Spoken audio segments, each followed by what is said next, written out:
પર દેખાવા લાગી છે। વિશ્વના સૌથી મહત્વના ગણાતા હોર્મુઝની ખાડીના જળમાર્ગમાં ભારત માટે એલપીજી, કાચું તેલ અને એલએનજી લઈને આવી રહેલા કુલ 19 જહાજો હાલ ફસાયા છે। અમેરિકા, ઇઝરાયલ અને ઈરાન વચ્ચેના તણાવને કારણે આ સાંકડા સમુદ્રી માર્ગે જહાજોની અવરજવર લગભગ ઠપ થઈ ગઈ છે।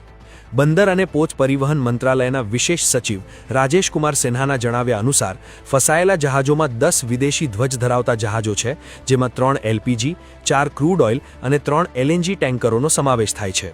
આ ઉપરાંત ભારતીય ધ્વજ ધરાવતા 9 જહાજો પણ અહીં અટવાયા છે, જેમાં 3 એલપીજી ટેન્કર, 1 એલએનજી વાહક અને 4 કાચા તેલના ટેન્કર સામેલ છે।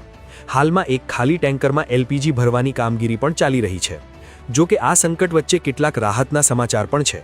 અત્યાર સુધીમાં 8 ભારતીય જહાજો સુરક્ષિત રીતે બહાર નીકળવામાં સફળ રહ્યા છે, જેમાં BWTY 31 માર્ચે મુંબઈ અને BW એલ્મ 1 એપ્રિલે ન્યૂ મેંગલોર પહોંચવાની ધારણા છે।